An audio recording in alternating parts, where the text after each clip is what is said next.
la cuestión fue que yo les decía a las chicas que para mí había que pensar esto. Como les decía, los retornados todos, vengamos siendo hijos, nietos o habiendo nacido en Galicia, tenemos una historia en relación a la migración y al retorno, esto de irse y volver cuándo. Aunque nosotros no nos hayamos ido, al haberse ido nuestros abuelos o nuestros padres, esas historias son parte de nosotros también, porque las tenés.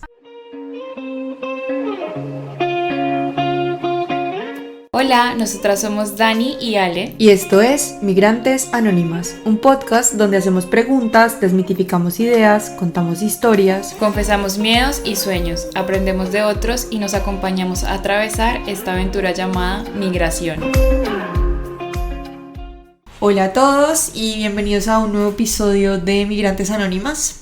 Bueno, el día de hoy nos acompaña Noelia. Ella es secretaria de AJERGA, que es la Asociación de Jóvenes Emigrantes con enfoque de acompañamiento y apoyo a las personas que migran a Galicia. Hola Noelia, es un placer tenerte aquí.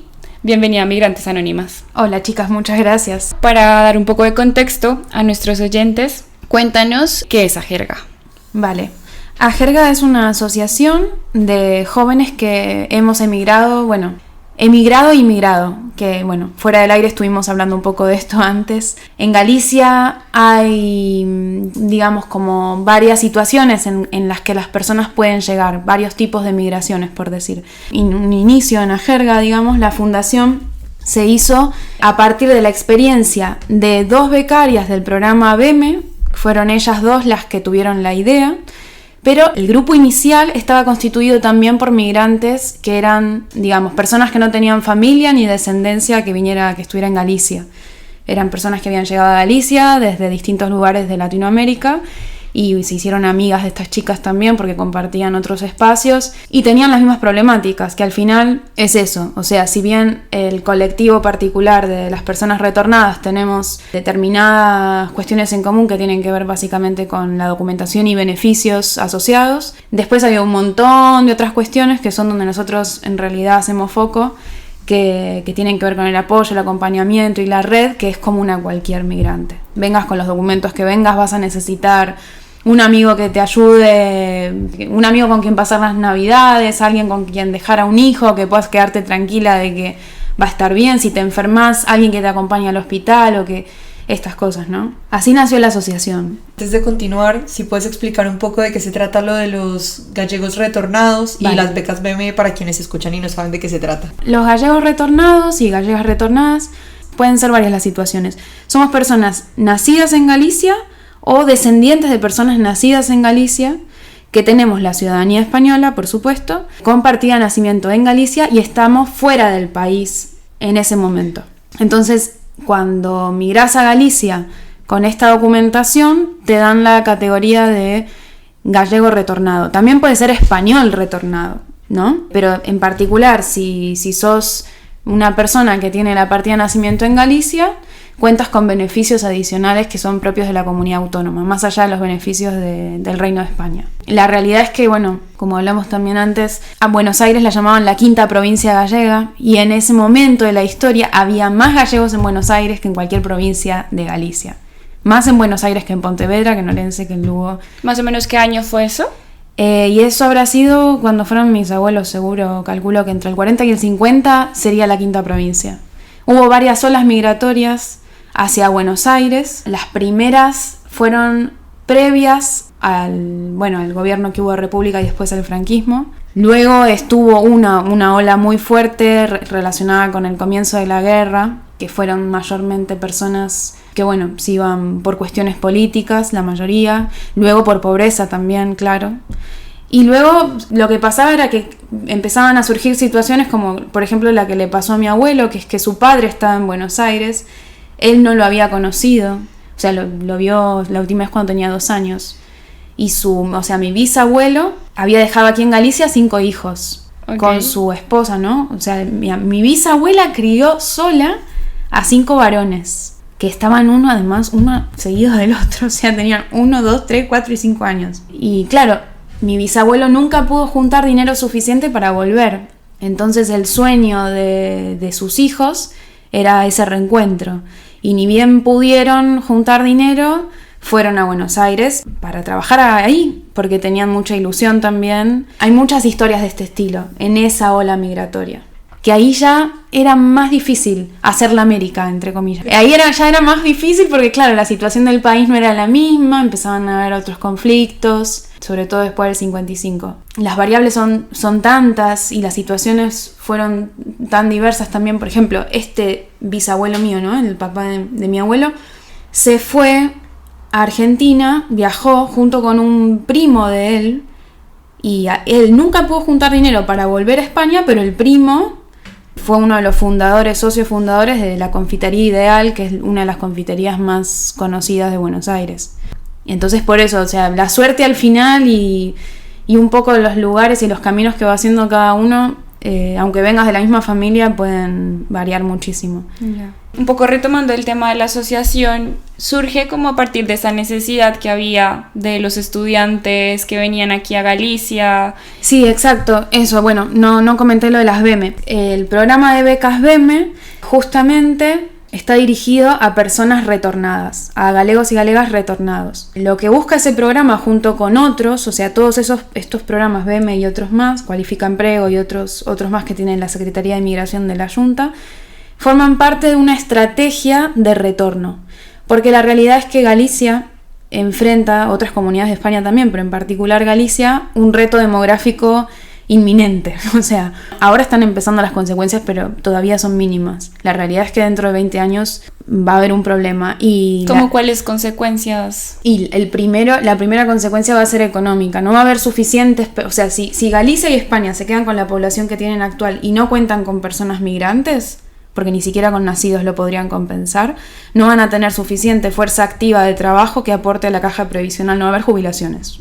Van a tener que optar o por jubilaciones a través de entes privados o buscarle la vuelta al asunto, pero la gente no se va a poder jubilar más a los 67 años ni cobrar lo que cobran ahora. Aunque lo que cobran ahora mucho sea poco, eso va a ser imposible, porque no se va a poder sostener. Y claro, esto se combina con que faltan también puestos de trabajo, o sea, son varias problemáticas, porque claro, al no haber, ya España de por sí tiene una migración también, la gente aquí en España se va, no es que se queden todos.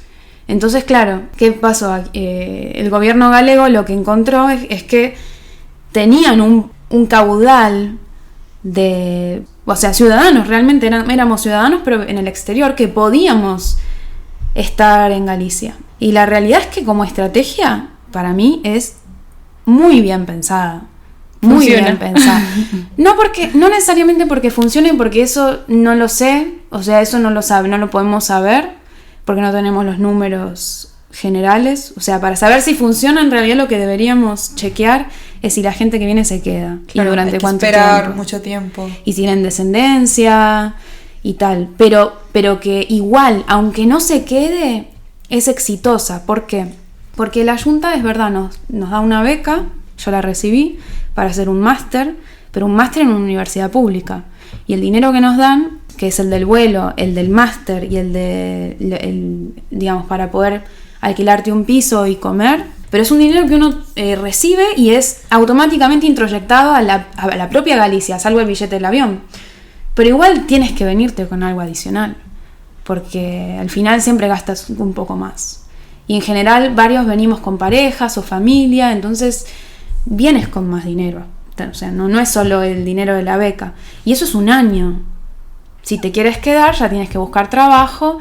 Y cuando uno piensa en un ciudadano, que esa es la clave, o sea, el programa de becas trae a personas que tienen titulaciones universitarias, que pueden realizar un máster, o sea, que tienen salud, que tienen las condiciones para poder llegar a España, porque además el dinero te lo dan una vez que, o sea, como uno tiene que venir para comenzar el máster en septiembre, el dinero creo que la primera paga, no me acuerdo si era en noviembre o diciembre, o sea, te tienes que poder pagar el vuelo, te tienes que poder alquilar un piso, o sea, que con dinero tienes que venir. Y pensemos esto, un ciudadano de más de 24 años que tiene capacidades para estudiar, que además hizo un grado, que un país reciba a un sujeto, es un montón de dinero, en realidad. Porque ¿cuánto le sale al país, a Galicia, que tiene educación pública, salud pública, pagarle a cada ciudadano para que a los 20 y pico puedan hacer un máster? Muchísimo dinero. O sea, pagarnos una beca no es nada. Pagarnos un billete de avión que es lo único que pierde Galicia, porque el resto se mete a la universidad, al supermercado, se consume, es un golazo. O sea, está... La verdad, lo tienen perfecto. O sea, yo digo, es una estrategia que hay que sacarse el sombrero. Y que además están resolviendo un problema grave. O sea, intentando resolver. En principio el impacto a corto plazo es positivo, que es este. Es un dinero que ellos igual están invirtiendo en la universidad también, ¿no? Porque son plazas de máster que están asegurándose, 150 por año. Claro. 250 creo que son ahora, ¿no? 250. ¿Y tienes que permanecer algún tiempo después de terminar tu máster trabajando en Galicia? No, por eso. Ahí ya te das cuenta que ellos ya con eso ganaron. Me parece muy interesante lo que dices de cuánto cuesta, que es algo que no nos solemos preguntar, criar a una persona, o sea, como verla crecer. Galicia se está ahorrando todo eso. Y ya llegan solo personas que van a estudiar un máster, o sea, como que al final es fuerza productiva altamente calificada. Exactamente. Se combina un poco con esa variable de esa necesidad que tienen las personas de, buscar oportunidades fuera de Latinoamérica, y siento que ahora están llegando más personas. Sí. Entonces también es como interesante verlo así. ¿Cómo fue la creación de la asociación? Sí. ¿En qué momento fue? ¿Tú llegaste aquí? ¿Cuánto tiempo duraste antes de crear la asociación? Bueno, las fundadoras fueron Lucía Álvarez, que ahora está en Buenos Aires, y Belén Rosbiar, que ahora está en Barcelona. Ninguna de las dos está en Galicia. Ellas fueron las de la idea, digamos, ¿no? Como las dos becarias, que eran compañeras de piso, además. ¿Qué les pasó a ellas? No tenían familia muy cercana, sí, creo que, ellas tienen familia en Galicia, pero no un vínculo de no sé, pasar las navidades o cosas de este estilo, ¿no? O otros tipos de apoyo igual, ¿no? Como una intimidad, que al final es muy difícil que alguien la tenga, aunque uno se lleve muy bien. Entonces al final las amistades terminan siendo ese vínculo íntimo. Y nada, primero, o sea, desde lo más básico, que es pasarte información, que es como bastante clave cuando llegas a un lugar nuevo, como a qué lugares me recomendás, o qué sitios ir, cuáles no están tan buenos, o si tengo tal problema. Bueno, la aplicación del autobús. Claro, esas cosas, todo. ¿Qué banco me conviene? ¿Qué compañía de celular? ¿Cuándo son las rebajas? No sé, esas cosas. Tips generales. Desde eso hasta esto otro, ¿no? Como un acompañamiento más de pares. Ellas detectaron eso y dijeron, esto que estamos viviendo nosotras, que nos estamos acompañando como amigas, le debe pasar a todas las personas que vinieron. Eso fue en la primera camada de becarios. ¿Qué fue en qué año? 2017.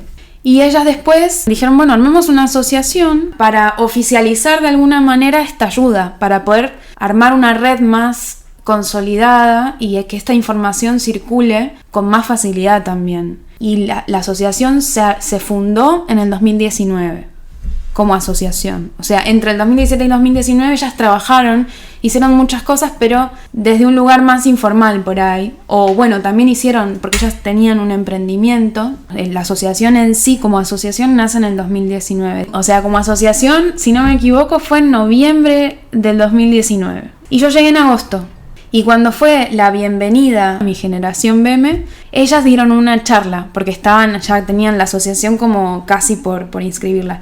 En el acto de bienvenida que nos dio la Junta le dio un espacio a ellas dos para que se pudieran presentar. Y ellas dinamizaron algunas actividades. Y me cayeron súper bien, fue como wow, dije. O sea, lo que dijeron esto de nos podemos ayudar un montón, porque estamos todos en la misma y nosotras ya pasamos por donde están pasando ustedes, me pareció súper clave. Y en mi caso, yo tengo familia en Galicia y tengo muy buena relación. A mí mis tías cuando llegué me fueron a buscar al aeropuerto llorando, me recibieron, me llevaron a hacer todos los trámites, me sacaron todos los turnos, firmaron el alquiler, el contrato de alquiler, me salieron de garantes, todo, me dieron toda la vajilla, ropa de cama, todo. Me llevaron al cancela, fue como si fuera su hija. Y nunca me habían visto, ¿eh? Era la primera vez que me veían. Wow. Ay, eso es hermoso. Increíble. Pero yo pensaba eso, o sea, la tuve tan fácil. Y estas chicas, claro, vienen y cuentan cosas que yo en ese momento dije, para mí fue todo súper fácil, pero evidentemente seguro que no es así para casi nadie. Salvo para los que sí nacieron acá y los que tengan un vínculo, pero no debe haber mucha gente. Y efectivamente, cuando empecé a hablar con otros BEMES y ya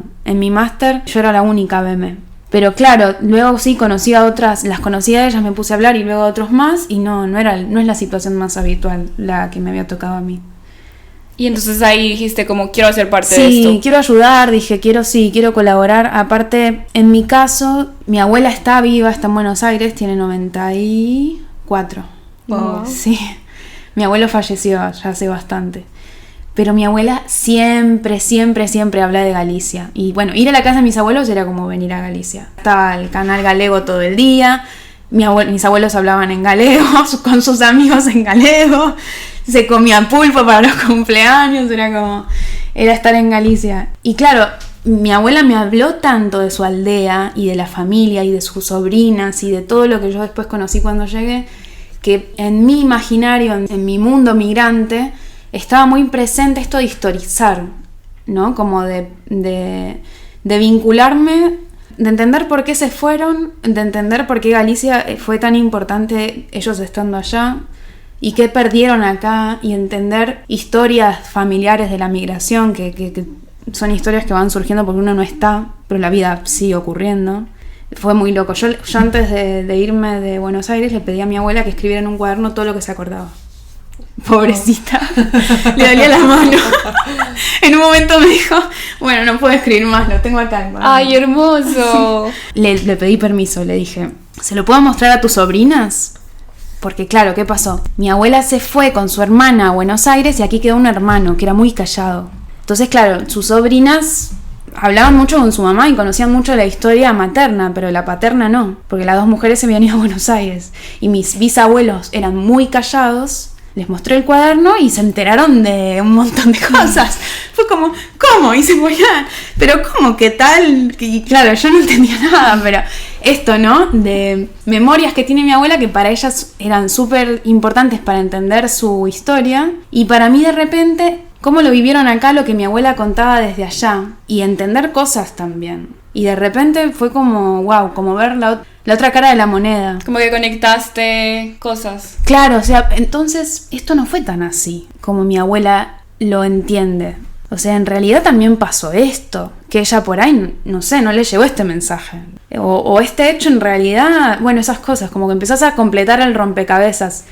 Igual como observadora, ¿no? Porque no participé en nada, pero nada, yo venía como con esas ideas de conectar el ayer con el hoy, siendo migrante descendiente, ¿no? Como haciendo este puente. Y nada, sí me acerqué a la asociación y sí, aparte, bueno, como siempre muy vinculada al arte, en particular la música, pero en general el arte es algo que me moviliza y lo siento como un terreno donde estoy muy cómoda y donde eso, uno puede expresar, puede pensar, puede elaborar cuestiones. Si quieres, danos un poco de contexto de qué estudiaste, vale. como para... Vale, sí, eso, estudié musicoterapia en Buenos Aires, participé en varios grupos musicales también, mi marido es cineasta, también es músico. Y bueno, la cuestión fue que yo les decía a las chicas que para mí había que pensar esto. Como les decía, los retornados todos, vengamos siendo hijos, nietos o habiendo nacido en Galicia,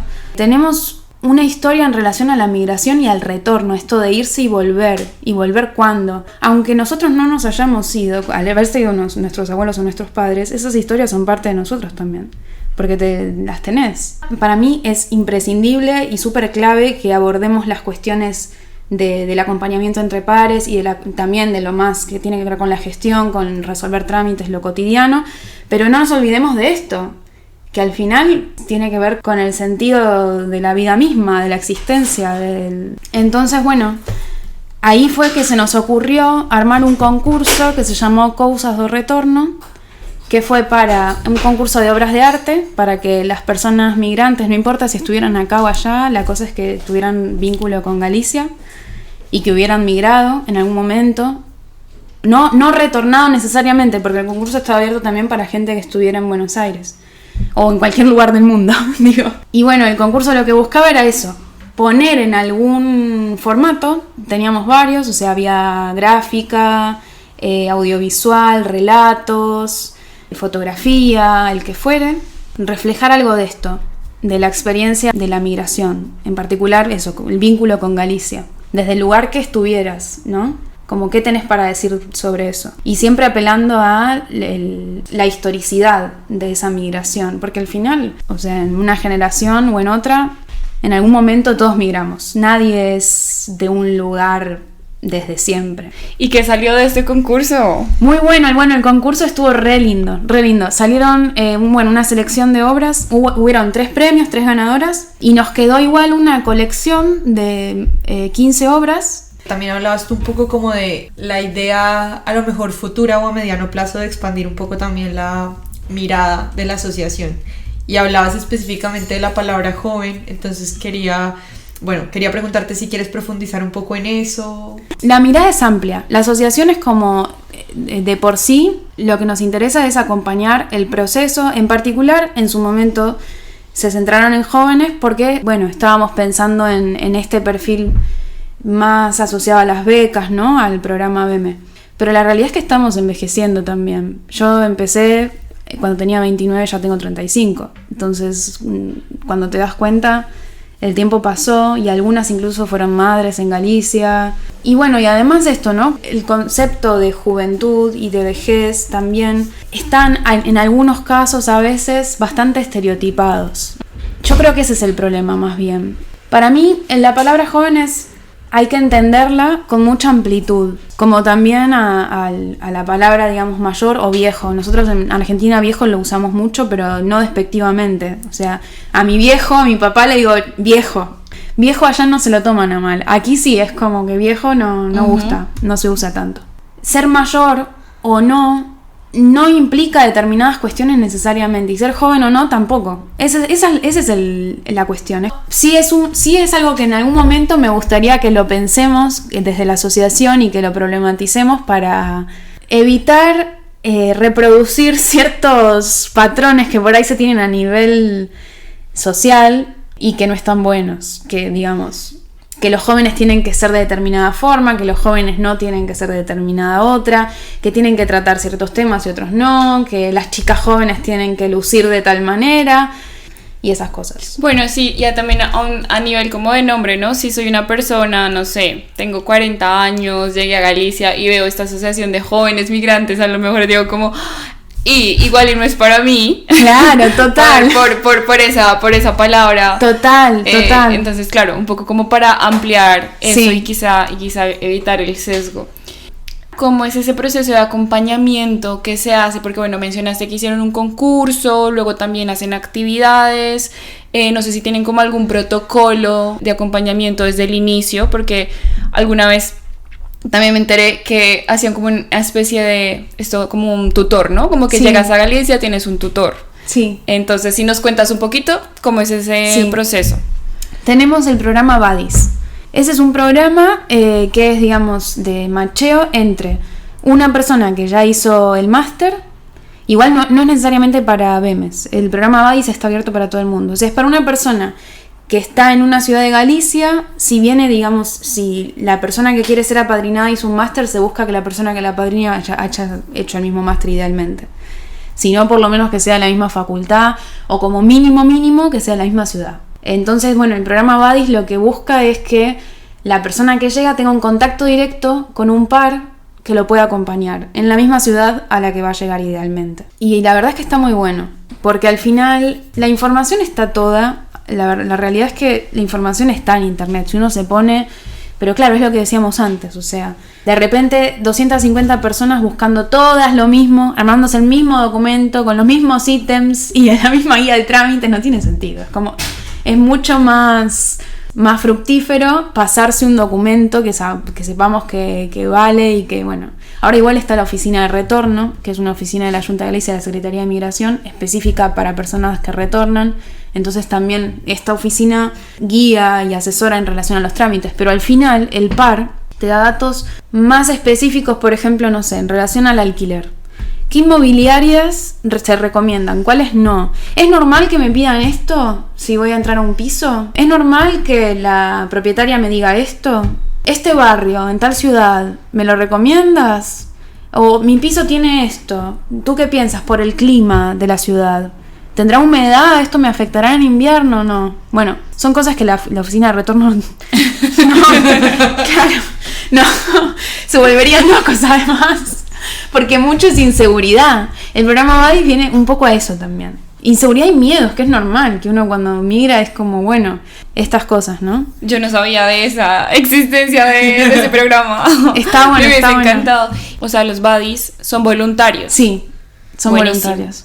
Sí, en general lo que nos pasa es que tenemos más buddies, siempre empezamos con más buddies que personas que quieren ser apadrinadas. Después las personas van conociendo el programa y se lo van pasando y ya equiparamos, o de hecho yo tengo 4 ya amadrinadas. Y tiene que ver con que las personas que yo ya amadriné, ya ellos también lo están haciendo ahora. Porque Claro. es como una forma de agradecer, que alguien lo hizo con vos y decís, bueno, el que viene está en la misma que estaba yo y yo recibí ayuda, está bueno seguir, digamos, la Es red. que, claro, igual lo haces desde esa intención de colaborar, sin esperar nada a cambio, simplemente como, mira, yo recibí esta ayuda, o no, me hubiera gustado igual haber recibido esta ayuda, entonces yo igual voy a ayudar a esta persona. Claro, Y tal yo cual. creo que también desde la parte social, o sea, lo que tú decías, vale que esté la oficina del retornado, vale que a lo mejor ChatGPT te responda la pregunta que tienes, pero no es lo mismo eso a decir como, oye, bueno, hoy me voy a tomar un café con esta persona que igual me recomienda un sitio guay, o puedo charlar con ella, o igual a lo mejor también nos hacemos amigas en el futuro. Eso está guay, o sea, si yo fuera madrina, por ejemplo, creo que también una parte guay de eso, pues es la posibilidad como de conocer gente nueva. Sí, totalmente. Sí, de hecho, bueno, a mí la asociación, estar en la asociación, por ejemplo, el primer trabajo que tuve en Galicia me lo pasó una de las chicas fundadoras. Tuve la entrevista y como ya entraba con su recomendación, era como, bueno, a ese nivel, digo, ¿no? De conocer a alguien y haber trabajado como voluntarias juntas, haber hecho proyectos juntas, ya, bueno, tenía una referencia que me podía recomendar. Y eso un montón de casos. De gente que te haces amiga, así que te conoces mejor desde otro lugar también, colaborando en proyectos y que, bueno, pues desde un trabajo hasta de todo. Eso, bueno, Galicia es pequeño, ¿no? Entonces uno al final termina conociendo un montón de gente en un plazo no tan extenso. Es como que en 3 años conoces un montón de gente y llegar a otra persona a través de alguien que conoces no es muy difícil. Entonces, claro, al final es como que lo que nos permitía estar en red también es de repente uno enterarse de algo y decir, a esta persona le va a súper interesar. Y así, ¿no? Como pasarse data funciona muy bien en Galicia, porque la población es pequeña. En Santiago de Compostela somos 90.000 habitantes. Y entonces a mí, por ejemplo, estar en la asociación me ayudó mucho en ese sentido, de hacer red, de poder recomendar cosas que a mí me recomendaran y en general de armar otros grupos también. Armar una banda con amigos, armar otro grupo donde hacemos otras iniciativas. Siento, por lo que nos cuentas, que la asociación, digamos, como que es muy orgánica, o sea, siento como que se va adaptando fácilmente y lo que dices de, bueno, de aquí salieron otras iniciativas y que aún se mantiene, sigue funcionando, aunque las fundadoras ya no estén viviendo en Galicia, eso da cuenta de que es muy sólida, ¿no? De alguna manera. Y que no depende de las personas concretamente, o sea, como que al final te das cuenta que funciona. Sí, total. Sí, tiene vida propia ya. Exactamente. Sí. Justo ese era el término que Sí. quería. Sí, tienen como esta organicidad, digamos, que... Porque claro, por esto, es ese flujo continuo que además a mí ya me pasa que al estar hace 5 años en Galicia, por momentos me siento un poco lejos de los que están llegando ahora. Porque claro, ya hace 5 años que estoy, es un montón. Si bien hay un montón de aspectos en los que siento que puedo aportar, hay un montón de otros en los que siento que hay gente que va a aportar mucho más. Claro. El flujo del cambio, o sea, me parece que está buenísimo. No, y en todos los sentidos, o sea, algo tan simple como las visas. En el año en el que llegamos Dani y yo, no podías estudiar y trabajar con la visa, al menos con la que llegamos Dani y yo. Y al año siguiente ya se podía. Claro. Entonces solo eso ya es una situación completamente diferente para los que te dicen, bueno, ¿y buscaste trabajo? Bueno, no, porque no podía. Claro. o los que ya sí que pueden, pues bueno, entonces ¿cómo buscas trabajo? No sé, como que... Hablando de esto del tiempo, me llamó mucho la atención lo que decías, por ejemplo, de que habían chicas que ya habían sido madres en Galicia. Sí. Ellas, no sé si habrán hecho red entre ellas mismas o si hay también algo que haya surgido a partir de ahí, porque siento que pues bueno, al final ser madre en el extranjero también implica como otro montón de cosas. Sí, mira, justo esto es una novedad, más o menos. Break news. Sí. Nada, tenemos un grupo igual de WhatsApp hace bastante ya, creo que no sé si 2 años tendrá ese grupo, que es de mamis y papis. Mamis y papis igual está pensado para los que ya vienen con hijos, no para las mujeres que van a ser madres. Hace poco, una de mis buddies del año pasado, y claro, hablando con ella me decía como que tenía como ciertos miedos porque la primera vez que es su segundo hijo, pero el hospital y el sistema de salud no tienen nada que ver al de su país. Los médicos tienen, bueno, otra forma, porque la gente es distinta, bueno, y tenía como muchas dudas, muchos miedos, y yo entonces me acordé que tengo un montón de amigas que fueron madres en Galicia. Entonces armé un grupo, les escribí una por una, les pregunté, chicas, ¿se copan en un grupo que sea de, ¿cómo le pusimos? Todavía no es de un grupo de la asociación, porque no, pero, o sea, es un grupo de amigas mías que están acompañando a mi buddy, pero ya lo podemos abrir a mamás. Pero bueno, la idea es que sea un grupo muy cuidado, de mamás que hayan sido mamás en Galicia. Porque al final haber pasado por el hospital, saber cuáles son los tiempos, los procedimientos, qué es lo que suelen indicar, cómo lo resolvés, cuántas horas tenés que esperar. A ella le dijeron una cosa y no sabía porque en Cuba lo hacen diferente.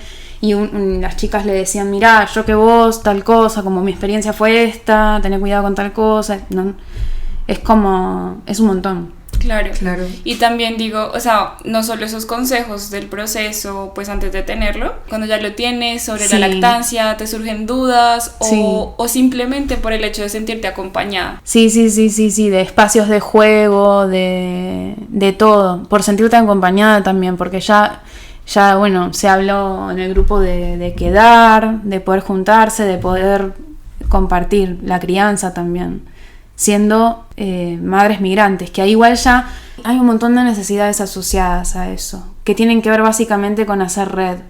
Uh-huh. Porque si tienes a tu familia es una cosa, pero si no la tienes, esto de con quién dejar a los hijos o en quién confiar para determinadas cuestiones, ¿no? Es muy delicado. Claro, es que es un proceso, si de por sí me imagino que cualquier mamá tendrá un montón de dudas con sus hijos teniendo a la red de apoyo, pues imagínate estando sola en un país, ¡buah! O sea... Sí, o bueno, también, que a veces también dentro de la asociación a nivel junta directiva, por decir, tenemos como esas discusiones, pero para bien, que son, abrimos el espacio y vemos si alguien viene o lo hacemos a demanda, porque sí tenemos demandas. Pero a veces no hay una demanda porque no existe el espacio. Y cuando se abre, se empieza a demandar. Que fue lo que, por ejemplo, nos pasó con Palabras Migrantes, que era un espacio de pares, que lo coordinaba una chica que es psicóloga, pero el espacio era de pares, o sea, era de conversación entre migrantes y de poder acompañarse en el proceso. No era terapéutico, digamos. Y la verdad es que fue demandado.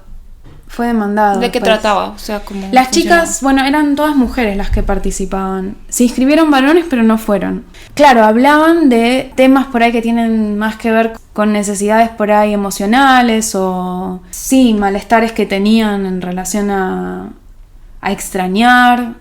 O sea, estaba basado en eso, en hablar como si fueran eso, pares. Es como, el modelo es muy similar al que se usa en Alcohólicos Anónimos, que es acompañamiento entre pares. Es cómo sobrellevas esta dificultad, qué haces, o mira, fíjate, por ahí si lo miras desde este punto de vista y tal. La persona que lo coordina lo que hace es ir orientando los temas de conversación y dar recursos si hace falta, y si ve que hay algún caso en el que sí es necesario un acompañamiento, también lo sugiere. Pero bueno, estas chicas, la verdad es que varias o sea, cuando finalizó el programa mandaron correos agradeciendo, y sé que varias quedaron en contacto también, entonces bueno. Lo que me parece súper interesante es al final ver cómo de manera también muy orgánica tenemos esta cuestión o esta necesidad, ¿no? De generar esa red y esa comunidad, por decirlo así, y que Ajerga de alguna manera representa eso, ¿no? Pero al final es un poco como el resultado de esa necesidad que tenemos los seres humanos, de eso, de generar comunidad, de sentirnos identificados, de sentirnos representados, y me parece como muy valioso que pues ustedes le estén dando forma y un poco como haciéndolo realidad. Sí, gracias.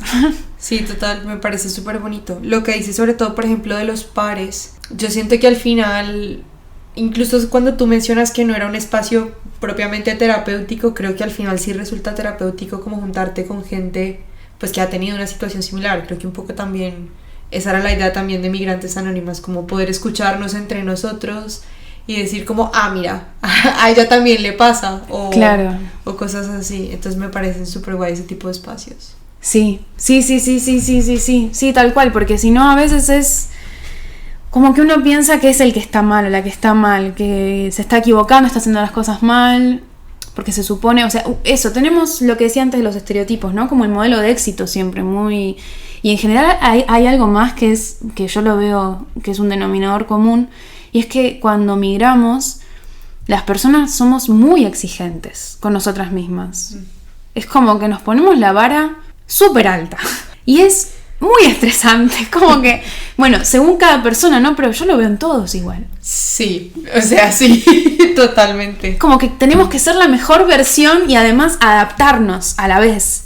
Como la mejor versión de uno mismo y adaptarte al feedback que te esté dando la comunidad que te recibe. Y en medio que te vuelves loca, porque es como, estoy dando lo mejor y no está saliendo bien. Cuando las cosas no salen, es como, ¿y qué tengo que hacer? Porque esto es lo mejor que puedo hacer. O igual te comparas con gente a la que de afuera parece que le va mejor. Tal y es cual. como, bueno, ¿y por qué Pepito sí emprendió y yo no? Soy una vaga. O ¿por qué Pepita sí se está ganando tantos miles de euros y yo no? O no aproveché las oportunidades. O no hice tal cosa. Y es lo que tú dices, sí, al final como que no somos como lo suficientemente compasivos con el proceso tan difícil que implica eso, perder un montón de cosas, estar en otro contexto, etcétera, etcétera, etcétera. Sí, gestión de las emociones es heavy cuando migramos. Y además que eso, también comentamos, pero el cambio de ambiente es tremendo. Y Galicia, que tiene tan poco sol, a las personas que venimos de lugares con mucho sol, a mí, bueno, dentro de todo yo me acomodé, pero mi marido, por ejemplo, los inviernos lo sufre bastante. Y él todos los inviernos me dice, ¿sabes qué? No sé si quedarme. Santiago me dice, por ahí Vigo, que tiene más sol. Como, después se le pasa, pero en invierno siempre es como, amo Santiago, pero no tiene nada de sol. Y además la lluvia en Galicia igual es todo un tema, pero bueno, eso también cuando llegué empecé a entender un montón. De repente fue como que me empezaron a llegar a flashbacks de mi infancia con mi abuelo y la lluvia. Y fue como que lo empecé a entender. Y dije, claro, él creció en Galicia, llovía más además en aquellos años. Y claro, era parte de su identidad, la lluvia. Mi abuelo disfrutaba muchísimo la lluvia. ¿Sí? Y yo de chica pensaba que él era un descuidado, ¿entendés? Que se iba a resfriar. Mi abuela siempre, Marcelino, usa el paraguas, que esto no es nada, le decía. Y es como, no sé, volver del colegio y que se nos mojara todo porque mi abuelo no quería tomar un taxi, no sé, y se había olvidado el paraguas. Porque no es nada, esta lluvia no moja, nos decía, no es nada esta lluvia. Y yo y mi hermana con todo mojado. Pero cosas así, o él haciéndose, no sé, por ahí tenía que salir, ir a arreglar algo al patio que no era cubierto, el patio de la casa de mi abuela. Y eso, y no salía como si no lloviera. Y es que claro, aquí cuando llueve, y en su época más, llovía muchísimo y ellos jugaban con la lluvia en el rural, tenían juegos. Pero claro, esto, ¿no? De que al final también, o sea, más allá del proceso y de tener que adaptarte socialmente, también el terreno te configura mucho. A mí la lluvia, digamos, me afecta, pero creo que puedo vivir con ella. Pero las horas de sol, para mí eso me parece durísimo, que los días sean más corticos. Uf. Sí, el invierno cuesta muchísimo. No existe la depresión estacional. Sí, o sea, como tal, existe la depresión estacional. Sí. Y que no solo nos pasa a nosotros, sino también a la gente local. Me parece súper lindo lo que mencionas de, no sé si fue la palabra que usaste, historicidad. Sí. Súper interesante. Y ahora que dices como de recolectado relatos, tienes el libro, lo que te escribió tu abuela, o sea, siento que al final como que hay como muchos recursos también. Es muy bonito ese proceso que has tenido volviendo y como uniendo un poco esas piezas y creando como ese nuevo relato de lo que fue y de lo que es ahora. Y te quería preguntar si en algún momento habías pensado, digamos, como plasmar o reunir todas esas piezas y convertirlas en algo más. Sí, estoy esperando a ver cómo evoluciona en mí también todo esto, pero sí, le quiero dar forma. Ahora que voy a ir a Buenos Aires, tenía ganas, que mi abuela, por favor, que llegue, pero bueno, ella es muy linda. Cada vez que hablamos me saluda como si pudiera ser la última, porque es súper consciente de que un día se puede no despertar. Wow. Es muy, aparte, es muy buena, es muy buena. O sea, en mi casa es un matriarcado, es todo el error de mi abuela, pero porque es muy buena. Era la que estaba ahí, la que un poco decidía, pero bien. O sea, nunca nos enterábamos igual, pero al final después yo de grande me empecé a dar cuenta. Porque ellos no se hablaban ellos en su intimidad, que eso ella me contó que tuvo que ver un poco con la migración también. Porque cuando ellos llegaron a Buenos Aires, fueron con los hermanos, ¿no? Eran los 4 hermanos, mi abuelo y 3 más, y mi abuelo que se había casado con mi abuela aquí, fueron para allá, eran un montón. O sea, y además viajaron con la mamá también de mi abuelo, o sea, la suegra de mi abuela. Wow. A mi abuela le quedó toda su familia aquí en la aldea. Y ella se fue a Buenos Aires casada con 21 años. Eran un montón, en un ambiente, porque el dinero que tenían les alcanzaba para alquilar una sola habitación. Estaban todos en una habitación. Y claro, o sea, no tenían intimidad. Como pareja recién casada, tenían un montón de cosas para hablar o discutir o podían surgir, pero ellos querían mantener su intimidad. Y tenían que trabajar todo el día, estaban todo el día trabajando, pero desde el principio se acostumbraron, y esto me lo dijo mi abuela, a hablar los temas de pareja, ellos, en su habitación y aguantarse.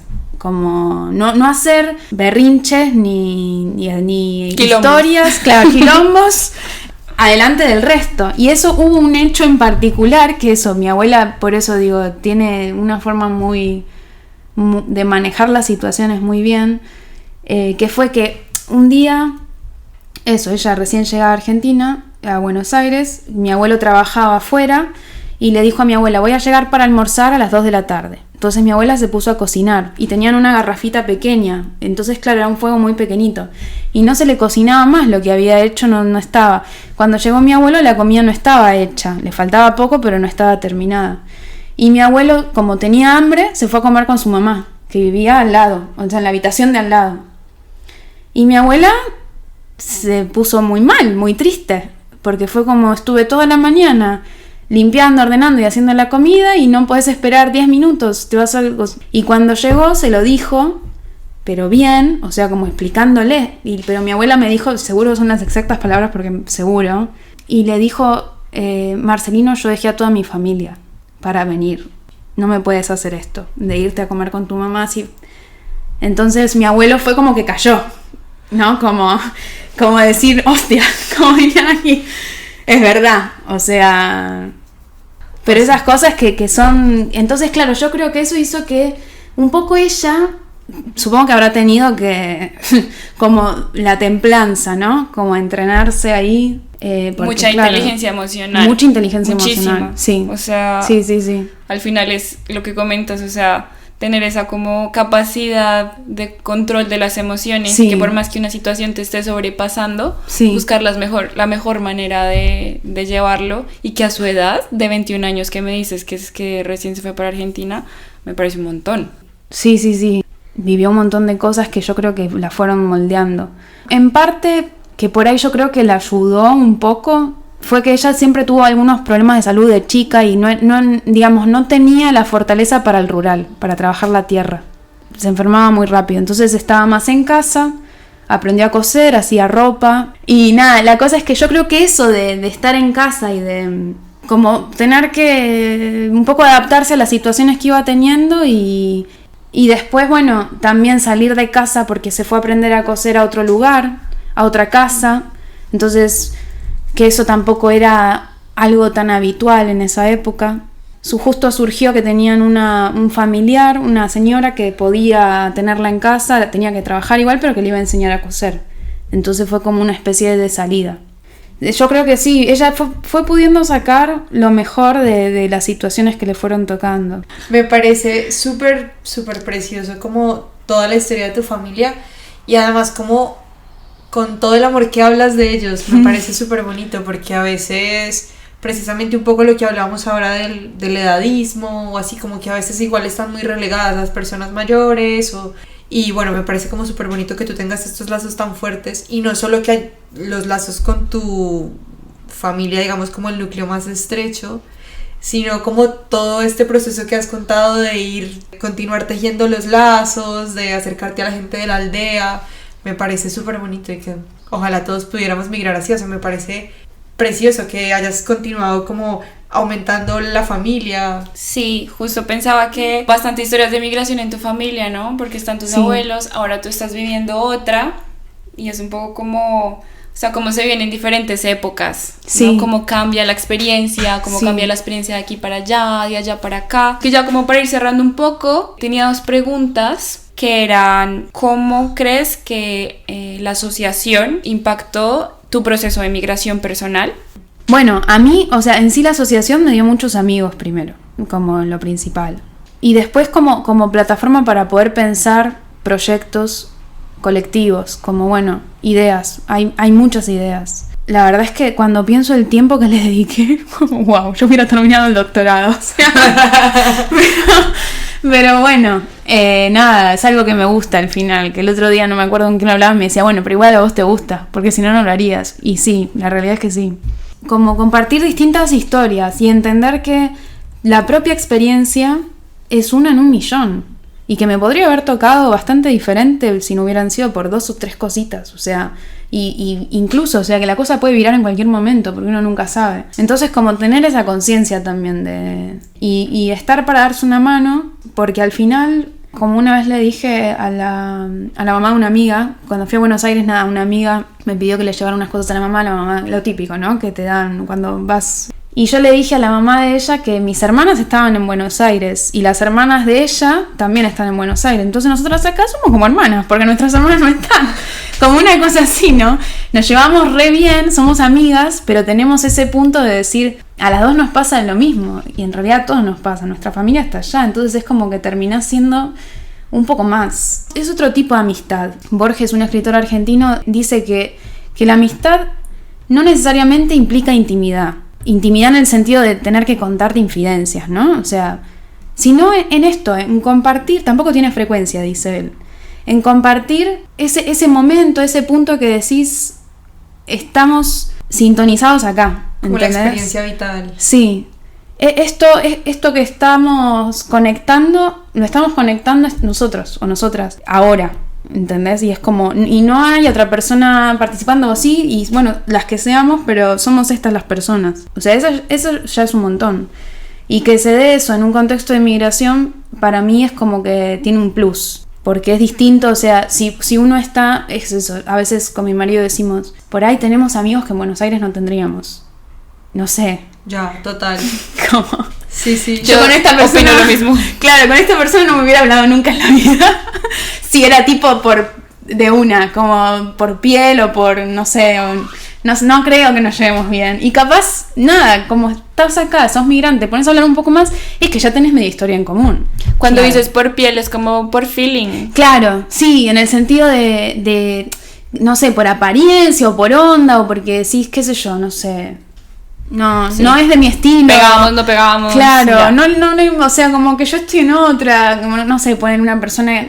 Nada, es como que uno rompe un montón de. Total. De barreras. Sí. Sí, a mí, por ejemplo, ahora me pasa aquí que tenemos, a ver, es solo un caso específico, pero tenemos como que una amiga que igual tiene hijos y no sé qué, y siento que estamos en momentos vitales súper diferentes. Lo mismo, o sea, probablemente en Colombia ya tendría un grupo de amigas en las que todas serían mamás y se juntarían con los niños, y bueno, pues yo ahora voy y me junto con las mamás y los niños porque pasa que justo, bueno, ella también es colombiana, no sé qué, y claro, o sea, es algo que nos da lo que tenemos en común. O sea, siendo migrante, siendo extranjera o extranjero, lo primero distintivo del otro, o sea, la otredad, ¿no? Es que sos de fuera.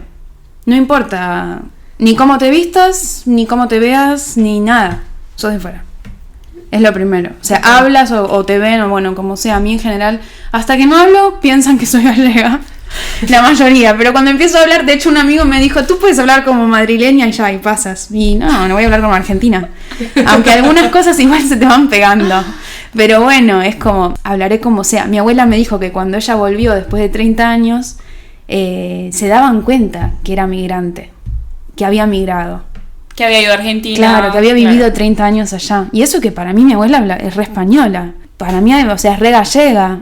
Pero claro, ella me dijo que no, que la gente de aquí se daba cuenta. Que claro, 30 años y al final el acento, quieras o no, de repente es como la canción de, creo que es Alberto Cortés, no soy de aquí ni soy de allá. Total.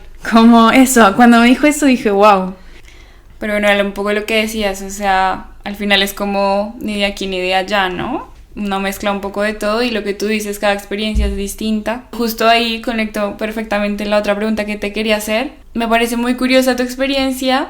Es la primera vez creo que hablamos con una persona retornada. Y te quería preguntar si al llegar y como ese primer contacto que tienes con tus tías que nunca te habían visto pero te reciben así, empezaste tú a conectar con algo y eso te hizo sentir un poco más de aquí. O sea, sí. Sientes que en parte, o sea, ¿cómo fue eso? Sí, tuve 2 experiencias que fueron re wow. Bueno, la primera que vinieron, mi marido no entendía nada, fue muy gracioso. O sea, salimos del avión, o sea, entramos al aeropuerto de Santiago y vinieron mis tías corriendo a abrazarme. Y Charlie miraba como me dice, después me dijo, ¿pero vos las conocías? Y lloraban, me agarraban, como me acariciaban todas, me llenaban de besos. Y Charlie me decía, pero ¿por qué hacen esto? O sea, que no entendía, ¿no? Claro, ¿qué pasa? Mi abuela, yo después me enteré cuando llegué acá. Mi abuela mandaba fotos de nosotros todo el tiempo. O sea, acá hay un álbum de fotos mía y de mis primos. Porque mi abuela fue la comunión de Noé. El de la izquierda es Ignacio. Mira qué alto está. Le escribía a su hermano, ¿no? Le mandaba fotos de todo. Se casó tal. Mira, como el vestido se lo cosió no sé qué. Y le contaba todo. Y tenían, claro, y mi abuela vino como 3-4 veces porque su mamá vivió hasta los 80 y algo, creo. Y venía por la mamá. El papá no, falleció al poco tiempo que ella se fue a Buenos Aires. Eso fue muy duro. O sea, mi abuela cuando se fue en el puerto de Vigo, el padre la despidió como si fuera la última vez que la iba a ver, ¿no? Y mi abuela le dijo, papá, yo voy a venir. En 10 años a más tardar voy a volver. Y el papá le dijo, no lo sabes. Y mi abuela, no, que voy a volver, le dijo, voy a volver. Y nada, pasaron los años, mi abuela no podía juntar dinero para venir porque en ese momento era súper caro. Y un día le llega una carta cuando su hija, mi tía Pilar, tenía creo que 4 años, de que el papá se había muerto. ¿Cómo habrá sido que se puso mi abuela, que mi tía Pilar después, cada vez que le llegaba una carta, le pedía a mi abuela que no la abriera? Ay, pobre. Sí. Buah, o sea, me causa como mucho impacto todo, sobre todo, por ejemplo, los términos de tiempo. Y ahora tú qué dices, en 10 años voy, es como, Dios, o sea, siento que las dimensiones de migrar en ese entonces a migrar ahora son... Claro, la carta tardaba 3 meses en llegar, además. O sea que ella se había enterado 3 meses después. Y tenía que mandar una carta a su mamá que le iba a llegar 6 meses después de que falleció el papá, ¿no? Entonces las cartas de repente, lo de las cartas es increíble. Ya. O sea, y además esto, otro tema de las cartas que me acabo de acordar. Mi bisabuela, la mamá de mi abuelo, era analfabeta. Y el marido le mandaba cartas y se las escribía una vecina. La vecina se las leía y mi bisabuela le dictaba y la vecina escribía. Pero cuando los hijos empezaron a ir al colegio y a aprender a leer y escribir, ni bien empezaron a escribir algo, empezaron a leerlas los chicos y a escribirlas. Entonces las cartas que tienen mi mamá y sus hermanas están escritas por mi abuelo y sus hermanos cuando tenían 5 o 6 años. No. Y son tipo la letra de un niño, ¿no? Pero mi abuela no sabía escribir, entonces le escribían los hijos al padre. Wow. Muy loco. Pero bueno, las cartas de mi abuela con sus... Aquí tienen cartas, las tiene guardadas mi tía, una de mis tías. Y en Buenos Aires también están las otras. Mi abuelo tiró muchas cartas. Bueno, eso, los procesos son muy personales. Mi abuela fue más de guardar, pero mi abuelo es muy loco, ¿no? Que haya tirado y después quería volver a Galicia. Entonces es como... Se ve que tenía ahí una lucha interna. Ya, total. Sí. Dios, y además quiero los hacer hombres. otro podcast solo de cartas Ay, sí. en el que las leamos. y Ah, no, lloremos. yo ya tengo la lágrima aquí, estoy tratando de que no se salga, porque estoy súper emocionada con todo lo que nos Ay, estás me ha parecido contando. Se me ha preciosísimo puesto la piel así de todo. gallina todo. Es demasiado hermoso. Y gracias por compartirlo, porque al final es como algo muy familiar, es como algo muy tuyo. Y de verdad, gracias por compartirlo. Nada. Yo siento eso, que es como... No sé, es una historia que siento que tenemos que conocer y compartir, porque al final es historia de la humanidad también. O sea, aunque son microrelatos y son historias de vida, la sumatoria al final y esa variedad es la que termina haciendo que seamos como seamos. También. Total. Es muy loco. Bueno, Noelia, pues no sé, Ale, si tengas alguna pregunta adicional. No, nada. Vale, y no sé si Noelia nos quieras compartir algo más antes de cerrar el podcast. No. O sea, hay más, pero pues Ya, yo también tengo 1000 preguntas más. Sí. Pero bueno, vamos a hacer otro podcast con Noelia, se los advertimos. Es una persona súper interesante. Y bueno, nada, eso, agradecerte de nuevo por el espacio, por recibirnos aquí en tu casa, por contarnos esas historias tan maravillosas. Nada, un saludo para también las personas, si puedes hablar con tu abuela, un saludo para tu abuela y eso, o sea, gracias por el espacio. gracias a ustedes, chicas. Muy buena la iniciativa. Ay, gracias. Nos escuchamos en el próximo episodio de Migrantes Anónimas. Sí. Chao. Chao.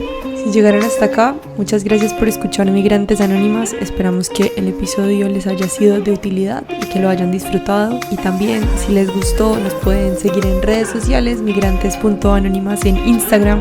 Pueden darle like al episodio y recomendárselo a alguien que crean que puede ser útil. Estas cosas sencillitas nos impulsan muchísimo a seguir creando contenido y además nos ayudan a crecer. Se los agradeceríamos infinitamente.